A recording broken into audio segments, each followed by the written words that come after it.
আপনারা দেখেছেন বিগত নির্বাচনগুলোতে যে ধরনের নির্বাচন হয়েছে সেটা কোনো গ্রহণযোগ্যতা ছিল না। জনগণ যা ভোট কেন্দ্রে গিয়েছে দেখে এসেছে তার ভোট আগে হয়ে গিয়েছে এবং আগের দিন ব্যালট বাক্স পরিপূর্ণ করা হয়েছে এবং সেই ক্ষেত্রে সেনাবাহিনীর কোনো ধরনের পদক্ষেপ গ্রহণ করার সুযোগ ছিল না, কারণ সেনাবাহিনী সে ম্যাজিস্ট্রেসি ক্ষমতা ছিল না তৎকালীন সময়ে। যদিও এবার 1972 এর যে অধ্যাদেশ সেটা সংশোধন করা হয়েছে ইলেকশন কমিশন, এবং তারা আশা ব্যক্ত করেছেন যে সেনাবাহিনীর ম্যাজিস্ট্রেসি ক্ষমতার পূর্ণাঙ্গ ব্যবহার এই নির্বাচনে দেওয়া হবে, কিন্তু এখন পর্যন্ত সেটা কনফার্ম করা হয় নাই, কারণ এটা নির্বাচন কমিশন সেটা দিতে পারে না। সেটা দিতে পারে একমাত্র তত্ত্বাবধায়ক সরকার বা হলো বর্তমান অন্তর্বর্তীকালীন সরকার। তো সেই জন্য আমরা একটা জিনিস বলতে চাই যে একটি অবাধ, সুষ্ঠু, গ্রহণযোগ্য নির্বাচনের জন্য সেনাবাহিনীর পূর্ণাঙ্গ ম্যাজিস্ট্রেসি ক্ষমতা এবং জিরো টলারেন্স নীতি অনুসরণ করা খুবই প্রয়োজন। আরেকটি পয়েন্ট আমরা এসেছি রাজনৈতিক হস্তক্ষেপ। আপনারা দেখেছেন বিগত নির্বাচনগুলোতে রাজনৈতিক হস্তক্ষেপ কিভাবে করা হতো।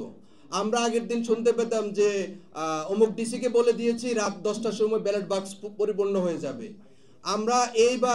আমরা এক্সপোর্টস অ্যাসোসিয়েশন বলতে চাই যে বাংলাদেশের অতীতে কি হয়েছে সব ভুলে যাই আমরা।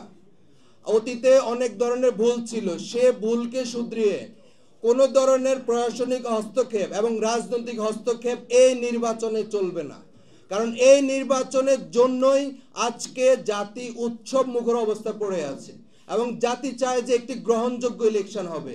আজকে গণ অভ্যুত্থান পরবর্তী যারা শহীদরা যে রক্ত দিয়েছে তাদের রক্ত শুধু একটি কথাই বলে যে আমরা একটি গ্রহণযোগ্য নেতা নির্বাচন করতে চাই, সেটি যেই দলের হোক, সেটি বিএনপি হোক, জামাত হোক, গণ অধিকার পরিষদ, এনসিপি হোক, যে কোনো দলের হতে পারে।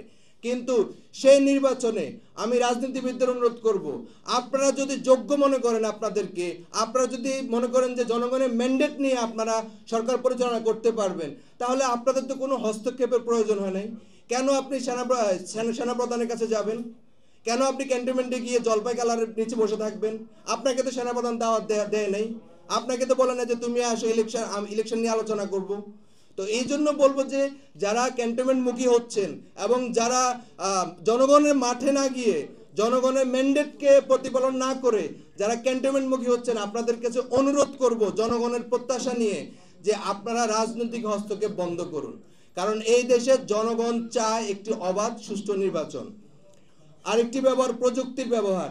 আমরা দেখে এসেছি যে গণ অভ্যুত্থান পরবর্তী সময়ে সরকার বিভিন্ন পয়েন্ট, বিভিন্ন জায়গায় বিভিন্ন ধরনের প্রকল্প নিচ্ছে, কিন্তু যেটি আমাদের মেন উদ্দেশ্য, আমার এম এবং গোল, আমার মেন গোল হলো আমি একটি সুষ্ঠু ইলেকশন করব। ডক্টর মোহাম্মদ ইউনূস কিন্তু সেটাই বলেছে যে একটি অবাধ, উপমহাদেশের সবচেয়ে গ্রহণযোগ্য নির্বাচন, কিন্তু সে নির্বাচন গ্রহণযোগ্য করতে গিয়ে কোনো ধরনের প্রযুক্তির ব্যবহার হচ্ছে না।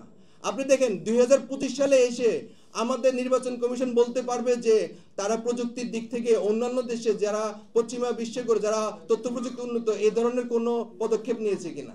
সর্বশেষ যেটা শুনেছি বডি অন ক্যামেরা, সেই ক্যামেরা নাকি অর্ধেক কাটিল করা হয়েছে। অর্থ উপদেষ্টা বলেছে যে সেটা অর্ধেক করা হবে।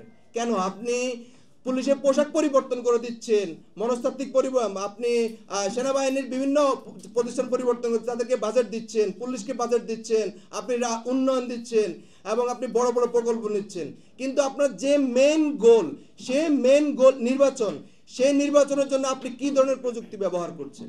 তো এই জন্য বলবো বিশ্বের বিভিন্ন দেশে ড্রোন সার্ভেলেন্স ক্যামেরা ইউজ করা হয় এবং live boat data centre use করা হয়। বাংলাদেশে কিন্তু আজ পর্যন্ত এটা হয়নি। এজন্য আমরা ডক্টর মোহাম্মদ ইউনূস এবং ওনার পর গভর্নিং বডি যারা আছে ওনাদের কাছে রিকোয়েস্ট করব যে এই নির্বাচনে প্রযুক্তির সর্বোচ্চ ব্যবহারের মাধ্যমে আপনারাই প্রমাণ করে দিতে পারবেন যে আপনারাই একটি গ্রহণযোগ্য নির্বাচন এবং ইতিহাসের সেরা নির্বাচন বাংলাদেশে দিয়েছেন।